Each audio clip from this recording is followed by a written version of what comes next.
Now that you've seen my terrible rendition of dancing, because I have the best moves that you've ever seen on the planet, I'm going to talk about bands for a little bit.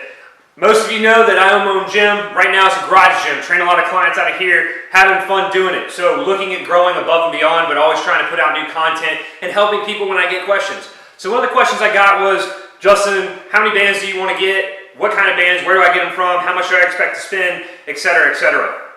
So hopefully I can go over what I've got, and obviously we've got a little bit of wall of bands here, and they're constantly going through them. Some break, yes, unfortunately that does happen, but we'll kind of give you some of the uses that I use a lot of these with. So we'll start with the smallest and biggest here. I've got a bunch of different types here. With this first hook, we've got some cheapo Walmart ones that come with these cheapo Gold's Gym handles that are broken on the inside, but these are really weak actually. But they're really good for, I set them up for some people who are coming back from shoulder injuries, doing some shoulder rehab type stuff. I'm no physical therapist, but we do some general shoulder preventative movements or rehabilitation movements with these bands. You can set them up with a little handle. Some of them you can combine a couple and get a little bit more resistance, but typically pretty weak, and we only set them up for very small movements. Also on here, I've got some different types of bands, some very little, called micro mini bands for most people. I use the terminology from Elite FTS, is where I got most of my bands from, but you can get them from all over the place. So where can you get them? I've gotten, like I said, most of mine from EliteFTS.com. You can also get them from Sorinex. You can get them from Iron Woody. You can get them probably off Amazon through like the company Perform Better. Search around, support who you like to support. I've gotten these a long time ago, back when I was powerlifting. Some of them have lasted a very long time, and they are worth every penny in my opinion. Most places will have some sort of sale on them. I just wait till there's a sale and then I stock up. So these small little micro bands or micro mini bands, they're really small, really weak. Use them for kind of some younger kids maybe, maybe some of my older adults with a couple certain movements. Most of them are shoulder related movements we're using these for. We're not really using much. If I want to get into some real finicky loading with some band tension while I'm doing like a bench, or a squat, I really won't use these for a squat, but maybe some bench a little bit. Sometimes if we're doing a dynamic cycle, I'll throw those on there.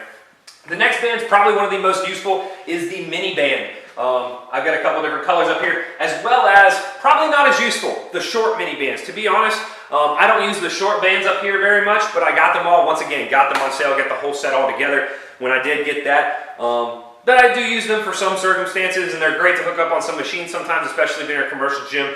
They work great hooking them up on hammer strength equipment if you want to set up a banded hammer movement. But in terms of the normal mini bands, very versatile. I'll set them up, hook them to the rack for just about anything. I can set them up for pull downs or pull aparts or face pulls or some ab work with them. And I'll also use them on the bench or the squat while we're doing some banded movement if that's where we're in.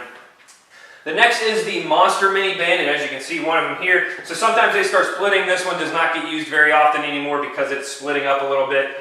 But it's on there if I ever want to do just a very little bit of something and maybe something comes up. I've cut up a couple bands for a couple other reasons as well. But these are variations of Monster Mini Bands. Elite did at one time have a brand out called the Onyx Bands, which were, there are all these black ones that are up here that are a little bit different. I got them as well. Once again, go off of price. It's rubber, it's rubber. So, Monsters, to be honest, I use them a little bit. I like that the Onyx ones are a little bit wider, to be honest. So sometimes now some of the Monster Mini Bands are going to be a little bit wider. And I like that a little bit wider. It's a little bit easier to hold on to. So realistically, if you're going to set up a very basic setting, I'd maybe get one or two little ones. These are super cheap too. When the smaller they are, the cheaper they are, so it's really not going to bang on your buck. Or you're going to get a good bang for your buck when you're getting the small ones. But you can get maybe two of these, maybe skip the Monsters, maybe come back to those. I get you a light or two, probably two lights, and maybe one of the average. So, and it's for different reasons here. With the light bands, love doing very high rep TKEs. You can do a lot of your reverse band work if you're doing reverse band squats. These are pretty versatile. Probably get used more than the Monsters, but not as much as the Minis. So the light bands are great. Once again, I've got different colors, come from different places, as well as the short ones. The short ones were probably the best ones in terms of if I was going to redo short bands. I probably wouldn't get anything bigger at these gray ones and up, because this, if I'm doing deadlifts with them, they're pulling my feet off the ground. Well, these aren't quite, but the gray ones will pull my feet off the ground. So moving on to what's called an average band for most people. Some people used to call them, the old bands used to be greens. So you used to have purples were the lights, greens were the average, or sometimes you see blue band is going to be the strong band. So, I'll call that a strong band. So with the average bands, they're great for, what do I use them for? Shoot, why am I blanking? A lot of assisted pull-up work. That's the number one use I use for them. So people can't do pull-ups and I don't have an assisted machine here. We strap it in, put a foot or a knee in it. Use the average a lot for assisted pull-ups. You can also do some good stretching with an average band. That's my favorite one if I'm going to do it for stretching. Moving on up, the heavy bands. Now we're getting into if you're stronger, you're going to want some stronger bands. I actually have a heavy band that has been attached to my rack that has not come off except for one time when we were moving, that I always do some banded hip stretching, working in the front of my anterior hip. Always doing some stretching with that. Almost have every client go through that as well, just because we're seated so much. So maybe one of those if you want to do some actual stretching with it. You're starting to get a little bit more pricey now that we're getting a little heavier. But then the last bands, these are probably, I would get two. There are some bigger bands coming out as well, but these big bands, I use two of them, poke myself upside down. One of my favorite movements in a low back protocol. Stole that one from Donnie Thompson. Hold yourself upside down by the waist, and it's a little bit better than a inversion table. So those are what I use these super big ones for, really no other use. I've never used these yellow bands from Elite.